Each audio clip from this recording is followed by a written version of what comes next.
la journée, c'est de lancer la pratique de l'utilisation de l'informatique aux enfants déficients visuels. C'est-à-dire permettre aux enfants handicapés visuels d'utiliser les TIC. Parce qu'aujourd'hui, nous sommes dans le monde de la digitalisation.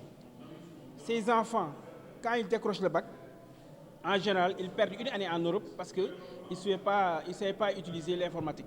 Aujourd'hui, cette formation est venue à son heure parce que ça leur permet, une fois le bac en poche, d'aller continuer les études en France et sans beaucoup de problèmes.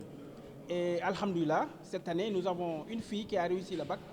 Et je pense qu'avec cette formation-là, ça va l'aider à continuer directement en Europe ses études.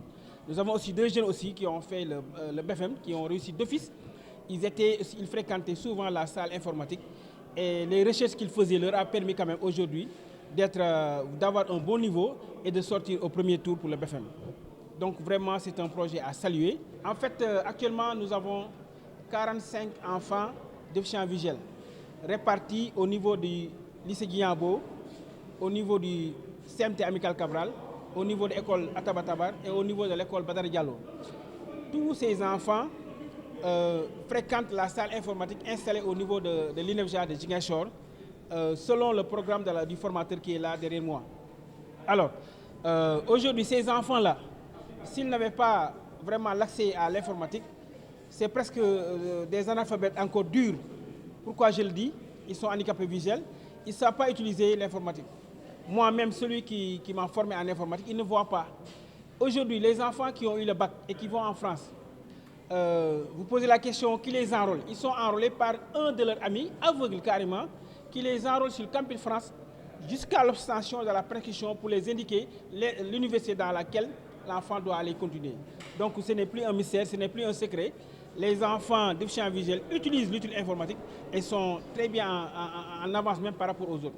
Nous venons de lancer la cérémonie d'un projet qui concerne le numérique avec la fondation ST Microélectronique qui vient renforcer les dispositifs de l'État du Sénégal par rapport à l'éducation inclusive. Pour rappel, donc, l'éducation inclusive a été créée en 1976 avec l'école INEFJA Thiès et c'est en 2017 qu'on a vu les premières écoles inclusives au niveau du Sénégal avec le projet SAC, Centre Handicap Corporation, qui a commencé par Thiès, Kaolack, Saint-Louis et Ziguinchor. Donc aujourd'hui, si ce projet vient, c'est pour renforcer le dispositif parce que nous sommes très contents par rapport aux résultats que nous avons obtenus par rapport à ce projet. Pour cette année, nous avons eu 2 candidats au BFM et tous les 2 ont réussi et le bac, on a eu 4 et 3 ont été au second tour et une seule a été admise. Donc c'est pour dire que vraiment Ziguinchor se réjouit de ce projet et maintenant il faudra sensibiliser les parents, sensibiliser les autorités étatiques mais aussi les autorités territoriales, à savoir les maires, les conseils départementaux, mais aussi tous ceux qui sont acteurs comme IA, IF et la société civile, parce que l'éducation, certes, est une compétence transférée, mais les parents aussi doivent être sensibilisés que le handicap ne doit plus être un frein, mais un pilier sur lequel on doit s'appuyer pour permettre aux enfants de pouvoir bénéficier d'une éducation comme leur père et de réussir pour participer au développement de ce pays. Donc nous sommes vraiment satisfaits de la venue de ce projet qui, comme on l'appelle, est financé par la fondation ST Microélectronique. Et on l'espère aussi, comme on l'a eu à faire avec INEFJA Ziguinchor, qu'il y a aussi INEFJA Bignona et ST Bignona. Parce qu'on a aussi des cibles qui sont au niveau de l'école Fally Koulé de Bignona. Nous sommes à l'ère de l'inclusion. Je pense que au vu de ce qu'on a vu aujourd'hui et ce qui est en train de se tramer, à savoir initier les malvoyants à l'informatique, je dis qu'on n'est même pas dans l'éducation inclusive, mais on va au-delà. L'inclusion va maintenant vers le numérique. Je pense que c'est à saluer. Cela veut dire qu'on a fait des pas de géant. On ne peut que s'en féliciter et vraiment dire félicitations aux acteurs et demander également aux bénéficiaires, comme ils l'ont toujours fait, de savoir que leur handicap ne doit pas être un frein, mais juste une source de motivation pour qu'ils aillent un peu plus loin. Et je pense qu'on est dans ce sillage-là et nous espérons vraiment lendemain meilleur pour eux. Bon, de façon générale, on a toujours soutenu, même si je ne suis pas le chargé de l'éducation, on a toujours soutenu tout ce qui est éducation au niveau de la mairie de Ziguinchor, de façon générale, mais l'éducation inclusive aussi. Personnellement, je prends toujours la peine au moment de l'élaboration du budget, de dire aux gens de prendre en compte du point de vue besoin en termes d'équipement scolaire et en termes de dotation de matériel, de prendre compte de la spécificité de l'école INEFJA de Ziguinchor. Et je pense qu'aujourd'hui, on va vers le numérique. Pourquoi pas, s'il faut doter également la commune d'infrastructures dans le cadre du numérique également, de tenir compte de cette spécificité des gens qui vivent avec cet handicap. Je pense qu'on est disposé à le faire. Vraiment, ce projet a une grande importance pour nous, vraiment, parce que aujourd'hui on parle de l'inclusion et cette inclusion touche tous les domaines, surtout le numérique.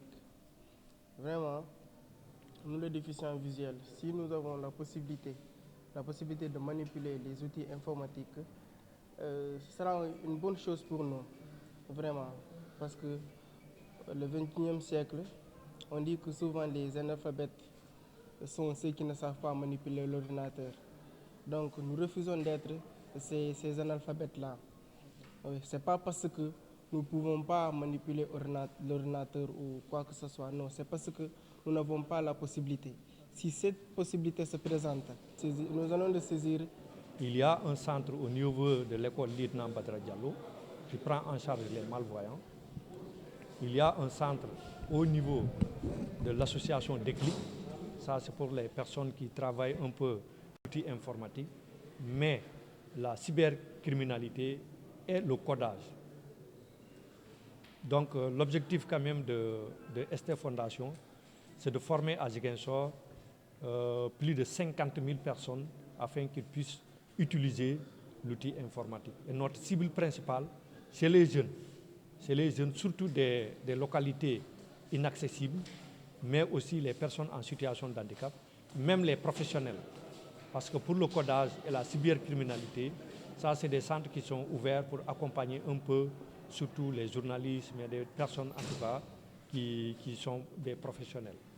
Donc, c'est sur ce qu'aujourd'hui, nous avons cette journée de sensibilisation et d'interpellation des autorités pour l'accès au numérique des personnes malvoyantes et des personnes non-voyantes. Cela permettra quand même à ces personnes de participer au développement de leur localité. Pour le moment, sous le contrôle de M. Thiam, l'action sociale, qui contrôle, qui supervise un peu ce que nous faisons, nous sommes à 50% de l'objectif.